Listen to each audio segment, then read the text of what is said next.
नमस्कार, बहुत स्वागत आप सभी का। आप देख रहे हैं आपका प्रोग्राम खानी कुर्सी की। मैं हूं सौरभ शर्मा, आपके साथ हमारे मेहमान हर्षवर्धन त्रिपाठी जी, विजय त्रिवेदी जी, लेफ्टिनेंट जनरल संजय कुलकर्णी साहब हमारे साथ हैं, समीर चौगांवकर साहब हमारे साथ हैं। आप सबका बहुत बहुत स्वागत सर। बहुत सारी खबरें। कल हमने आपको बताया था ट्रंप ने कैसे पुतिन को दबाने के लिए या पुतिन को धमकाने के लिए भारत, ब्राजील ऐसे देशों को भी धमकी दे डाली थी कि अगर पुतिन जो है वो लड़ाई बंद नहीं करते हैं तो हम उन देशों पर अब टैक्स लगाएंगे जो इनके साथ व्यापार करते हैं। वो धमकी आज थोड़ा और आगे बढ़ गई, उसकी बात मैं आपको बताऊंगा।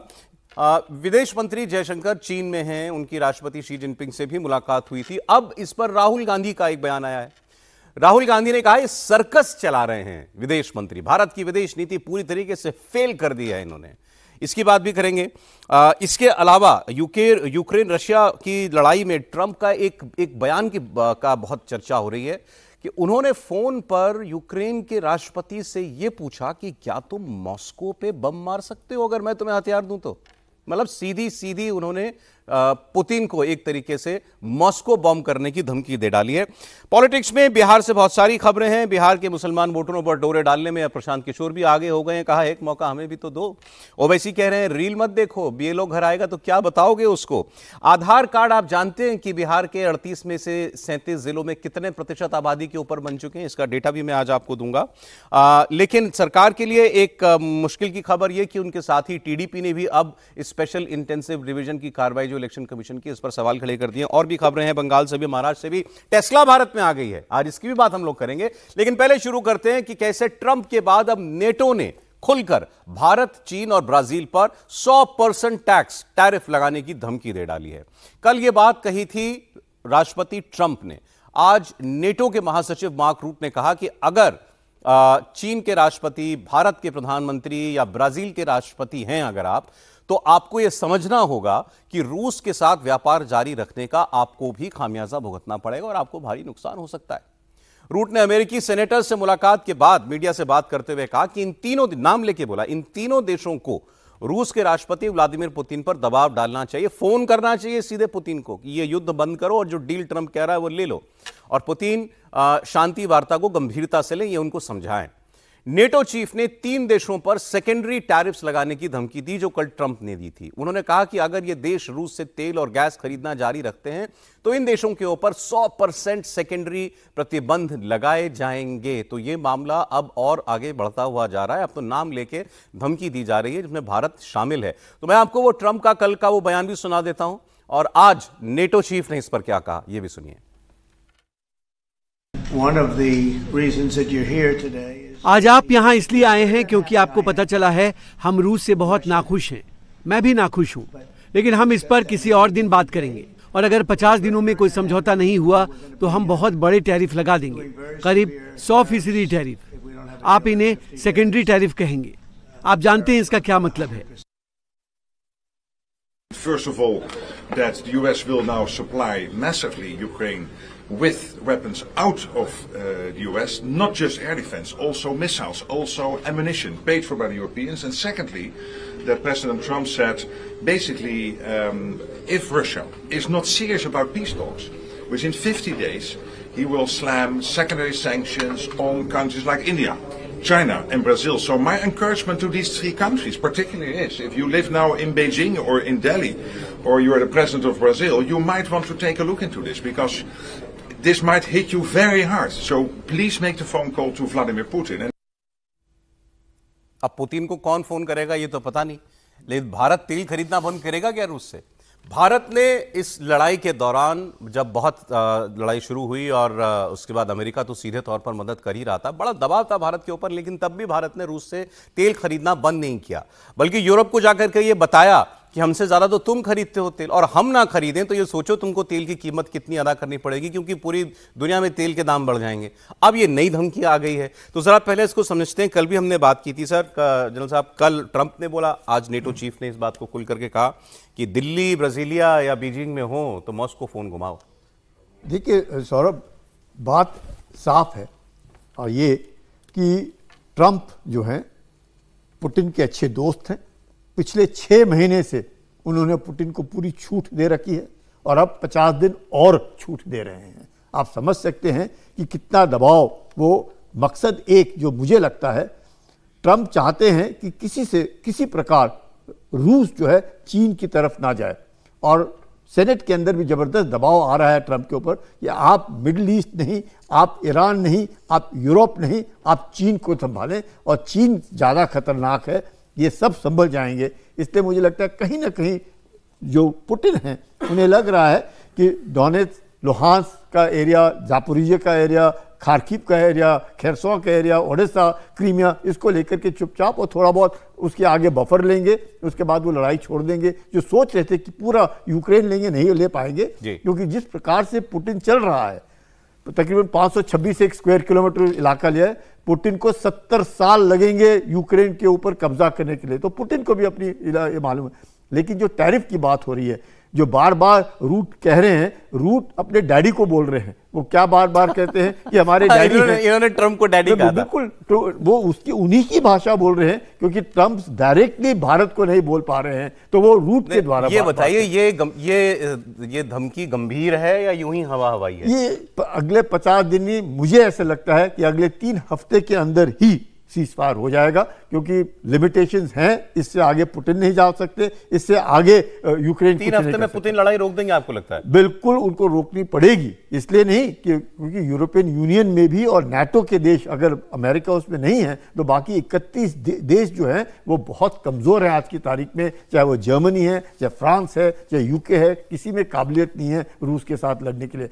आज भी 32 देश का इक्विपमेंट लड़ रहा है, चाहे बूट्स ऑन ग्राउंड किसके हैं, सिर्फ यूक्रेन के हैं, बस इक्विपमेंट 32 देश, कोई उनको चैलेंजर दे रहा है, कोई लेपर्ड दे रहा है, कोई F-16 दे रहा है, कोई पैट्रियट दे रहा है, दुनिया भर के हथियार दे रहा है, इक्विपमेंट दे रहा है। उसके बावजूद भी रूस पिछले 3 साल से अकेला लड़ रहा है, चाहे उसके पास नॉर्थ कोरिया के सैनिक जरूर आए, ईरान से मिसाइल्स और ड्रोन जरूर आए, मुझे लगता है चीन भी उसकी मदद कर रहा है, लेकिन उसके बावजूद भी अकेला रूस लड़ रहा है। तो मुझे नहीं लगता है कि नाटो के देश जो है आज की तारीख में लड़ने के काबिल, और अमेरिका रूस के साथ नहीं लड़ेगा, क्योंकि उसको चीन से को संभाल। इससे जुड़ी एक खबर सर मेरे पास है, मैं भी आपको देता हूं। हथियार तो ट्रंप दे रहे हैं, तो उन्होंने कल ही कह दिया था, हालांकि उन्होंने कहा था कि पैसा इसका नेटो देगा, मतलब यूरोप इसका पैसा देगा, हमारे लिए तो ये बिजनेस हो जाएगा। अब सर धमकी 2 दिन में दूसरी बार आ गई है कि भारत पर 100% टैक्स लगा देंगे तेल खरीदा तो। देखिए, भारत को मैं कल भी कह रहा था, आज भी कह रहा हूँ कि इतनी चिंता करने की ज़रूरत नहीं है।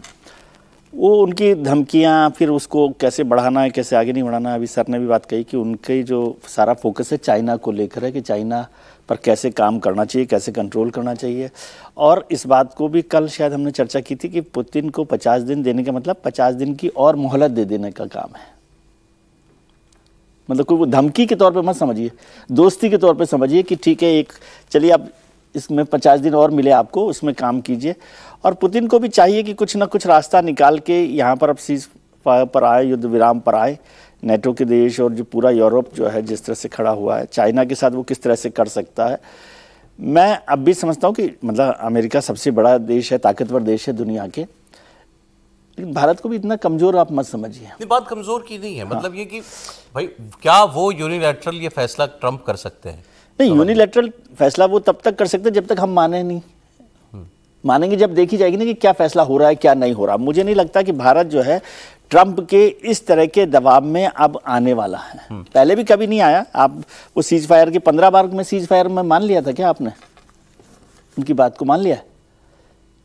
नहीं, लेकिन ट्रंप, हाँ, तो फिर ट्रंप साहब जो बोल, आप ट्रंप साहब को तो बोलने से नहीं रोक सकते ना। ठीक है, वो जो बोल रहे हैं ठीक है, लेकिन आपका जो देखिए, आप सबका मतलब सर का असेसमेंट ये है, मिलिट्री माइंड असेसमेंट आपका ये है कि भाई लड़ाई लंबी नहीं चलेगी, वैसे भी बंद होनी है। और तो ट्रंप ने कह दिया 50 दिन, उससे पहले आपको लगता है? कल मेरे ख्याल से बहल साहब थे, एयर कमोडोर साहब, उन्होंने भी ऑलमोस्ट यही बात कही थी। उन्होंने कहा था कि मुझे लगता है डील हो चुकी होगी इनकी पुतिन के साथ, 50 दिन और दे दिए कि जिसमें जो तुमको समेटना है यूक्रेन में तुम अपना समेट लो। लेकिन अगर ऐसा है तो अब एक और मैं खबर आपको बता रहा हूं, वो दुनिया में बड़ी चर्चा में। इससे अगली खबर, एक फोन कॉल की चर्चा है बड़ी। वो फोन कॉल हुई ट्रंप और यूक्रेन के राष्ट्रपति जेलेंस्की के बीच में, और उसमें दावा यह किया गया, जो खबरों में लिखा है, रॉयटर्स की खबर है, कि ट्रंप ने जेलेंस्की से यह पूछा कि अगर मैं तुम्हें लॉन्ग रेंज वेपन दूं तो क्या तुम मॉस्को पे हमला कर सकते हो? यह ट्रंप ने जेलेंस्की से पूछा, मैं हथियार दूंगा, तुम हमला करने के लिए तैयार हो? का तैयार हो क्या? मुझे जहां तक याद है सीधी बात मॉस्को तक तो नहीं पहुंची भी तो एक आध बार, लेकिन आउटस्कर्ट्स वगैरह पर कभी कुछ हमला हुआ है। तो अब अगर ट्रंप यहां तक जा रहे हैं कि भाई पुतिन नहीं मान रहा और वो कह चुके हैं कि भाई पुतिन से मैं बहुत निराश हूं, मुझे बहुत उनके रुख से बड़ी निराशा है, तो अब क्या वो इस बात को यहां तक बढ़ाएंगे? और अगर अमेरिका ये इस तरीके से सीधे सीधे पुतिन या रशिया से लड़ाई मोल ले रहा है तो फिर लड़ाई खत्म होने की बजाय कहां जाएगी त्रिपाठी जी? देखिए, सबसे पहले तो ये अभी आपने कहा कि वो नाटो के जो सज्जन हैं, ये जो भी इनका नाम है, ये ट्रंप को डैडी या क्या बोलते हैं, तो बात सही है, इन लोगों के लिए तो डैडी ही रहा है अमेरिका। लेकिन एक बात पिछले कुछ समय में साबित हो गई, अब अमेरिका दुनिया का डैडी नहीं रहा। जो वो तय करता था, जो करा लेता था, वो करने की स्थिति में नहीं है। मेरा थोड़ा सा डिफरेंट टेक है। कोई समझौता नहीं हुआ है, ये युद्ध रुक पाएगा या नहीं रुक पाएगा इसका कोई अनुमान नहीं लगा सकता है। क्यों नहीं लगा सकता है? समझौता तो दरअसल पुतिन पहली ही बातचीत में करने को तैयार हो गए थे, लेकिन ट्रंप का जो अंदाज है कि मैंने कहा हो गया, मैंने ये दबाव बना के करा दिया, ये पुतिन जैसे आदमी को बर्दाश्त नहीं है, हो भी नहीं सकता है। और जो समझौता होने की स्थिति आई उसके बाद यूक्रेन ने जिस तरह का हमला किया था, जो उसके हैंगर पर खड़े हुए जो विमान थे रशिया के, उनको जिस तरह से ड्रोन से बॉम्ब किया था, उसके बाद वो बात बिगड़ गई। उसके तुरंत बाद रशिया ने 3 बड़े शहरों पर यूक्रेन में तबाही मचा दी, कुछ नहीं कर पाया अमेरिका। और उस वक्त का ट्रंप का बयान सुनिए तो वो ऐसे कह रहे हैं कि भाई थोड़ा कम मारो, ठीक है तुम्हें चोट लगी तो तुम भी मारोगे लेकिन थोड़ा कम मारो। तो पिछले कुछ समय में अगर आप स्टेटमेंट्स देखें तो डोनाल्ड ट्रंप सिर्फ और सिर्फ बदहवास व्यक्ति की तरह बर्ताव कर रहे हैं, जिसको कभी लगता है कि आज शांति करा देंगे, नोबेल पीस मिल जाएगा, कल को हम दुनिया को धमका देंगे तो हमारे हथियार बिकने लगेंगे। तो आप अगर देखें तो चाहे वो B-2 बॉम्बर ईरान में गिरा हो, या फिर अमेरिका का यूक्रेन को हथियार देने का प्रस्ताव हो, या जो लिमिट बढ़ाई जाती है, अच्छा इतने दिन कर दो नहीं तो ये कर देंगे, दुनिया का कोई भी सोवरिन देश वो अमेरिका को अब मानने को तैयार नहीं है। असल बात यह है, ब्राजील के राष्ट्रपति लूला ने बहुत ठीक से जवाब दे दिया था। अब फिर भी एक बार आपको बता दूं कि ये चर्चा हम इसीलिए कर रहे हैं क्योंकि धमकी यह है कि पुतिन ने अगर युद्ध नहीं रोका तो उससे व्यापार करने वाले देशों के ऊपर वो 100% टैक्स लगाएगा, जिसमें भारत भी शामिल है। अब जेलेंस्की को भी कुछ आश्वासन दिए हैं ट्रंप ने कि मैं तुम्हें हथियार दूंगा। अभी तक तो ये बात हुई थी, ट्रंप ने खुद कहा था कि हम एयर डिफेंस सिस्टम अपना पेट्रियट वो इनको देंगे, लेकिन अब बात आ रही है कि नहीं हम वो ऑफेंसिव वाले हथियार भी जो है, लॉन्ग रेंज वेपन, वो भी इनको देने के लिए तैयार हैं। फोन पर बात हुई जेलेंस्की और ट्रंप की, सुनिए जेलेंस्की ने क्या बताया। Продуктивно, я вдячний президенту Трампу за готовність підтримувати захист життів наших людей. Ця війна, вона триває тільки через Росію, тільки через бажання Путіна продовжувати війну. Про це з президентом Трампом ми говорили з представниками Конгресу, ми працюємо на рівні наших команд України та Сполучених Штатів Америки, щоб забезпечити необхідні нам сили і засоби для захисту життів, для захисту нашої держави. Американську зброю, американські санкції проти Росії, вже підготовлений санкційний закон в Конгресі, а також щоб забезпечити європейське фінансування і підтримку. ये कह रहे हैं कि पुतिन जो है वो युद्ध को लंबा खींचना चाहते हैं और अमेरिका ने मतलब ट्रंप ने मुझसे ये कहा है कि हम यूक्रेन की पूरी तरीके से रक्षा करेंगे। सर बताएं। मैं आता हूं समीर जी। देखिएगा, जेलेंस्की को एक तरीके से फिक्र भी है कि अगर और जरूर जिस प्रकार से ट्रंप ने पैट्रियट देने का दिया है और वो भी जिसका रेंज 150 किलोमीटर है, इंटरसेप्टर्स हैं, चाहे वो फाइटर्स हैं, मिसाइल्स हैं, क्रूज मिसाइल्स हैं, बैलिस्टिक मिसाइल्स हैं, सबको गिराने की काबिलियत रखते हैं। ATACM देने की कहा है तकरीबन, जिसका रेंज 300 किलोमीटर है, फिर और भी ज़्यादा है। तो पहले जगह अगर देखें लड़ाई शुरू हुई तो अमेरिका बाइडेन के नीचे वही हथियार दे रहा था जो कि यूक्रेन रूस के ऊपर ना बाहरी हो पड़े, बल्कि सिर्फ यूक्रेन के अंदर के लिए, बिल्कुल जो एरिया रूस ने कब्जा किया है उसको लेने की उसको मदद मिले। लेकिन अब जिस प्रकार से ट्रंप उन्हें कह रहे हैं कि उनके पास हथियार देने की काबिलियत है और वो डीप जाएंगे, चाहे मॉस्को के लिए शायद उन्होंने एक बार से बात मॉस्को या सेंट पीटर्सबर्ग, क्या कि भाई avoid, as far as possible avoid, मत करना मॉस्को के ऊपर, नहीं तो कहीं भड़क जाएगा तो और ज़्यादा फैल जाएगी लड़ाई। लेकिन जिस प्रकार से पैट्रियट्स है, क्योंकि इजराइल को भी चाहिए ईरान के बरखिलाफ, अगर ईरान के वहाँ लड़ाई छिड़ गई, इसका मैन्युफैक्चरिंग इतना नहीं है, इसलिए बाकी देश देने की बात कर रहे हैं। कनाडा हुआ, यूके हुआ, फिनलैंड हुआ, स्वीडन हुआ, डेनमार्क हुआ, नीदरलैंड हुआ, कि हथियार, उनके जो पुराने हथियार हैं वो पहले इनको दिए जाए, और उनके हथियार नेटो, इसलिए वो बार बार कह रहे हैं ट्रंप कि नेटो खरीदेगा और नेटो खरीदने के बाद इनको देगा। आपको नहीं लगता कि ट्रंप ज़ेलेंस्की के जरिए मॉस्को या मतलब बड़े शहरों पर रूस के हमला करवाएंगे? मुझे लगता है ट्रंप और पुतिन बहुत अच्छे दोस्त हैं, यही कारण है कि पुतिन इतना आज तक ये कर पाया है जो कर रहे हैं। ठीक सर, अगली खबर में राहुल गांधी का बयान था। एक्चुअली मैंने क्या सोचा, इसलिए आपको उसी पर मैं लूं, ठीक है। तो राहुल गांधी के एक्सपर्ट, तो खबर वैसे तो चीन से आई, लेकिन राहुल गांधी इसमें जुड़ गए। एससीओ की बैठक में विदेश मंत्री जयशंकर ने चीन के सामने पाकिस्तान पर आतंकवाद को बढ़ावा देने, आतंकवाद को पालने पोसने का सीधा इल्जाम लगा दिया। भारत के विदेश मंत्री ने पाकिस्तान को राष्ट्रपति शी जिनपिंग के सामने ही कड़ा संदेश देते हुए कहा कि भारत आतंकवाद को बिल्कुल बर्दाश्त नहीं करेगा और हम जवाब देंगे जैसा दिया। भारत आतंकवादियों के खिलाफ कठोर कार्रवाई करेगा। और इसके साथ ही उन्होंने पाकिस्तान की मदद करने पर चीन को भी अपने अंदाज में चेतावनी भी दी। जयशंकर ने पहलगाम आतंकवादी हमले के जवाब में पाकिस्तान पर हुए ऑपरेशन सिंदूर की कार्रवाई को बताया भी और सही भी ठहराया। जयशंकर का यह रुख देखकर पाकिस्तान और चीन में जरूर ये बात हुई होगी कि भारत ने यहां आकर के हमारे सामने ये बात कह दी। जयशंकर ने इस दौरान यह भी कहा कि ये एससीओ जो बना था, ये बना ही था 3 मुख्य उद्देश्यों के लिए: आतंकवाद, अतिवाद और अलगाववाद। इन तीनों पर रोक लगाने के लिए ही ये सारे देश एकजुट हुए थे। तो उन्होंने याद दिलाया कि हमारे जो मूल उद्देश्य थे इस ग्रुप के, इन देशों के, वो हमको याद रखने चाहिए और उनसे हटना बिल्कुल नहीं चाहिए।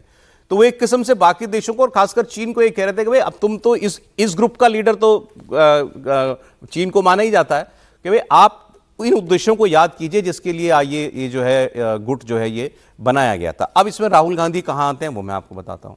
अब ये जो मीटिंग हुई शी जिनपिंग के साथ, इसके बाद राहुल गांधी ने एक ट्वीट किया। अब राहुल गांधी का ट्वीट क्या कहता है मैं आपको दिखा देता हूं। राहुल गांधी ने ट्वीट करके ये कहा है कि एस जयशंकर वहां गए चीन में, तो मुझे लगता है कि चीन के फॉरेन मिनिस्टर अब मोदी जी को भी ये बताएंगे कि भारत और चीन के रिश्ते कैसे हैं। ताना था कि भाई भारत का विदेश मंत्री जाके शी जिनपिंग को बता रहा है कि रिश्ते अच्छे हो रहे हैं हमारे आपके, तो उनका विदेश मंत्री भी आगे मोदी जी को बताएगा शायद। फिर आगे उन्होंने कहा कि जो हमारी एक्सटर्नल अफेयर्स मिनिस्ट्री है ये एक सर्कस चला रही है। उनके शब्द हैं, the EEM is now running a full blown circus aimed at destroying India's foreign policy. Bharat की विदेश नीति को तबाह करने के लिए ये सर्कस चला रहे हैं एस जयशंकर, ये उनका कहना है। इस पर जयराम रमेश का भी रिएक्शन है, वो भी सुन लीजिए। चीन का मुद्दा बड़ा मुद्दा है, सामान्य स्थिति नहीं है चीन के साथ, वो भी एक बड़ी चुनौती है हमारे लिए है। चीन पर एक चर्चा नहीं हो पाई, एक सवाल नहीं उठाने की अनुमति दी गई है। नवंबर 1962 में जब युद्ध हुआ था, आक्रमण हुआ था चीन का भारत पर, लोकसभा और राज्यसभा में बहस हो रही थी। अटल बिहारी वाजपेयी बोल रहे थे, पंडित जवाहरलाल नेहरू बैठे हुए थे, सुन रहे थे, आक्रमण हो रहा था। और आज देखिए पिछले 5 साल से प्रधानमंत्री ने तो 19 जून 2020 को क्लीन चिट दे दी चीन को, और 5 साल से इस क्लीन चिट के कारण कोई बहस नहीं हो पाई है लोकसभा में और राज्यसभा में, और स्थिति सामान्य नहीं है। अभी अभी एक जो हमारे deputy chief of army staff हैं राहुल सिंह जी, उन्होंने खुलासा किया है कि ये जो युद्ध हुआ है पाकिस्तान के साथ, ये असली बात ये है कि हम चीन के साथ लड़ाई लड़ रहे थे और चीन का कब्जा पाकिस्तानी वायुसेना पर बिल्कुल 100% है। तो ऐसे खुलासे हो रहे हैं, तो चीन पर बहस होनी चाहिए ना, क्या स्थिति है, क्या स्ट्रेटेजिक चुनौतियां हैं। राहुल गांधी की कांग्रेस पार्टी की ने जो बात की है, जाहिर इसमें राजनीति भी है ही है। एक बार जरा राजनीति को साइड करें तो इन्होंने कहा क्या चीन से आपके रिश्ते अच्छे हैं? क्या चीन ने आपके खिलाफ काम नहीं किया? ऑपरेशन सिंदूर में क्या चीन आपके खिलाफ पाकिस्तान की मदद नहीं कर रहा था? हथियार से लेकर के इंफॉर्मेशन, सैटेलाइट इमेजिंग, एवरीथिंग, सब कुछ चीन कर रहा था। तो हमारा व्यवहार ऐसा क्यों है कि सब कुछ सामान्य है? सर ये सवाल तो मेरा भी है कि हम ऐसे क्यों बिहेव कर रहे हैं कि भाई नहीं चलो ठीक है, आप और हमारा तो सब ठीक ही चीज, सब चलता रहता है। इतनी छोटी बात नहीं है ना जो अभी 3 दिन की लड़ाई हुई है। देखिए, भारत ने यह कहा है कि बहुत सामान्य है चीन के साथ हमारे संबंधों को। भारत ने कहीं नहीं कहा। जयशंकर जी अभी चाइना गए थे, इसके पहले तो हमारे रक्षा मंत्री राजनाथ सिंह गए थे। राजनाथ सिंह ने तो जॉइंट डिक्लेरेशन पे साइन करने से मना कर दिया।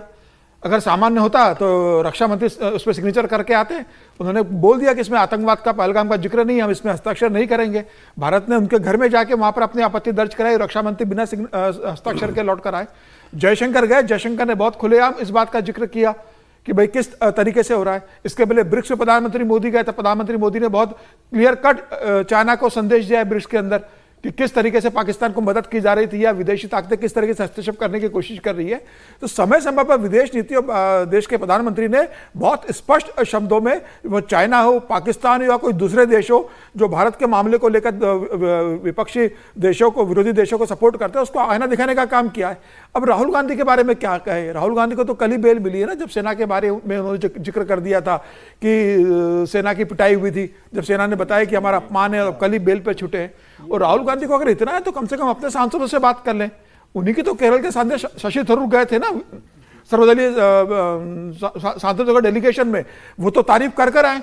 उन्होंने देश में आने का कि भारत की विदेश नीति बहुत बेहतर रही है। वो सलमान खुर्शीद से बात कर लेते, वो आनंद शर्मा से बात कर लेते।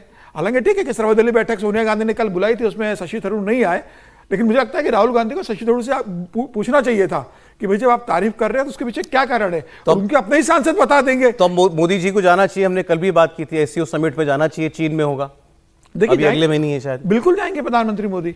मोदी जी को तय करता है जाना है कि नहीं जाना है, लेकिन मुझे लगता है कि प्रधानमंत्री जाएंगे, रक्षा मंत्री चीन होकर आए, विदेश मंत्री होकर आए, प्रधानमंत्री भी जाएंगे। इससे पहले अजीत डोभाल भी होकर आए, प्रधानमंत्री जाएंगे और अपनी बात बहुत स्पष्ट तरीके से कहेंगे। और प्रधानमंत्री सभी मंचों पर जाके अपनी बात को बहुत स्पष्ट तरीके से कहते हैं, चाहे वो ब्रिक्स का मामला हो, चाहे तमाम दुनिया के तमाम तरह के जो मंच है, बहुत स्पष्ट बात। चीन से बात करने में कोई दिक्कत नहीं, करनी ही चाहिए, होना ही चाहिए। देखिए कूटनीति में तो बात करना ही पड़ती है, टेबल में तो उन्होंने याद दिलाया, वाइस आर्मी चीफ ने बताया था ना कैसे कैसे मदद कर रहा था चाइना पाकिस्तान की। इसमें कोई शक नहीं, चीन हमारा पड़ोसी है और चीन के साथ बात करना, क्योंकि डेटर भी करना है, उसके साथ नेगोशिएट भी करना है, but always from a position of strength. और वो डेटरेंस के तौर पर जब हम बात करते हैं, अभी जैसे हम लोगों ने डिसएंगेजमेंट किया, और डिसएंगेजमेंट के बाद जिस तरीके से डी एस्केलेशन होगा वो तभी होगा जब बातचीत करेंगे। ये ज़रूरी नहीं कि चीन जो कहेगा वो मान रहे हैं, कोई चीज़ मान नहीं रहे।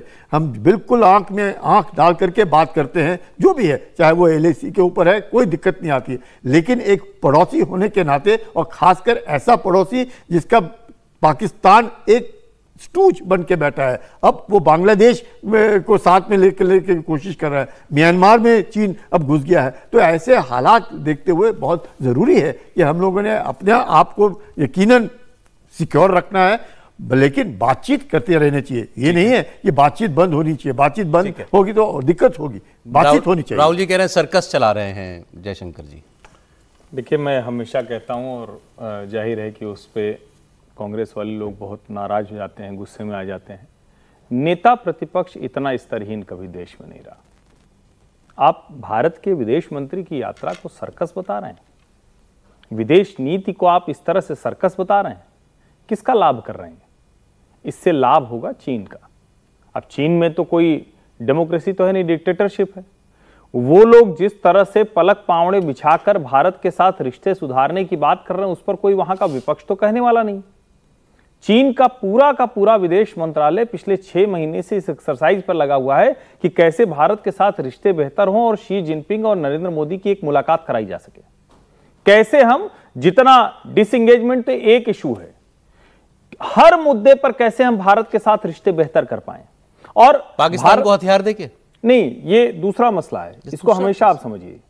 ये कहने में तो बड़ा अच्छा लगता है कि वो पाकिस्तान के साथ रहा, क्या किया, लेकिन वो तो आपके सामने लड़ने के लिए नहीं आया ना। हम इतना कह रहे हैं, हमारे सामने वो लड़ने के लिए नहीं आया ना। हम तो अभी तो ये हमने पीटा है ना पाकिस्तान को, वो भी तो हमसे बात कर रहा है ना। डिप्लोमेसी में क्या हम आज तय कर लें, ट्रंप ने कुछ बयान दे दिया तो नहीं बात करेंगे, चाइना से बात नहीं करेंगे, रशिया से बात नहीं करेंगे, हर से कुछ न कुछ मुद्दे पर। हर्षवर्धन जी, टर्की ने केवल बातों से समर्थन किया और ड्रोन दिए, तो अब टर्की तो हो गया भारत का दुश्मन। नहीं। और चीन ने जहाज भी दिया, मिसाइल भी दी, सैटेलाइट भी दी, सब दिया। फिर उससे हम डिप्लोमेसी करेंगे। इसको फैक्ट के साथ रखते हैं जिससे समझ में आए। टर्की मुस्लिम उम्मा को लेकर एक अलग तरह का गठजोड़ बनाना चाहता है। दोनों का फर्क, बेसिक फर्क समझिए आप। तुर्की जो कर रहा था वो एक समय में तुर्की, मलेशिया, पाकिस्तान, वो सफल नहीं हो पाया। तुर्की अभी भी, भारत ने उसके यहां भूकंप आया, सहायता की, सब कुछ किया, लेकिन फिर भी उसके बयान वो उस तरह से। आप चाइना के बयान उस तरह से दिखाइए। मैं चाइना का कतई पक्षधर नहीं हूं और चीन पर एक रत्ती भरोसा करने लायक नहीं, लेकिन आप दुनिया में आइसोलेटेड बिहेवियर नहीं कर सकते हैं ना। अभी कैलाश मानसरोवर यात्रा 5 साल के बाद शुरू हुई है ना, आप कह सकते हैं कि अरे ये क्या एक काम कर दिया जी। तो चाइनीज डिप्लोमेसी वो पूरी तरह से भारत को अपने साथ रखना चाहती है बदलती जियोपॉलिटिकल इक्वेशंस में। हम क्या कह रहे हैं कि नहीं, चूंकि पाकिस्तान के साथ तो अमेरिका भी खड़ा रहा है, पूरी दुनिया को हम दुश्मन बना लें, मतलब डिप्लोमेसी फिर तो नहीं होगी ना। फिर तो ये होगा कि अच्छा ठीक है, आज से तुमसे नाराज, आप भी कह रहे हैं भारत को चीन से मतलब बात तो करना ही पड़ेगा। जब उसको वो भी तो मजबूर होकर बात कर रहा है ना। बोलिए सर। डिप्लोमेसी में राहुल गांधी के बयान पर भी सर्कस, तो वो तो अच्छा बयान नहीं है, क्योंकि विपक्ष के नेता को विदेश मंत्री वहाँ पर जाएं तो, और विदेश मंत्रालय की नीति, मतलब विदेश नीति को लेकर भी इस तरह की बात करना बहुत उचित बात नहीं है, उस पर मैं नहीं जा रहा। और डिप्लोमेसी में हमेशा ही बातचीत को लेकर जोर दिया जाता है, कहीं पर भी बात होती है।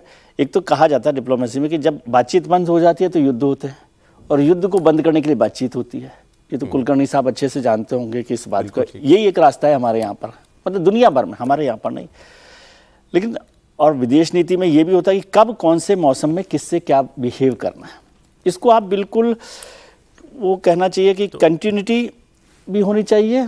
और एक आपके पास तो ये मौसम ठीक है चीन से बात करने, मौसम ठीक नहीं है, लेकिन मौसम ठीक बनाने के लिए भी बातचीत करनी होती है। और ये सारी एक्सरसाइज हो रही है कि समिट जो है, एससीओ की समिट, और इसमें मजबूरी समिट हो पाए, और चीन की मजबूरी है क्योंकि समिट वहां हो रही है, तो भारत यदि वहां पर नहीं है तो उसको बात होगी। अब इसको तो तर्क की बात कर रहे हैं कि चीन ने तो सबसे ज्यादा सपोर्ट किया पाकिस्तान को, और केवल युद्ध में नहीं, वो लगातार सपोर्ट कर रहा है। लेकिन जब बातचीत की बात करते हैं तो पाकिस्तान से ऐसा क्या है, पाकिस्तान से भी तो बातचीत करके रास्ता निकाला जा सकता है ना।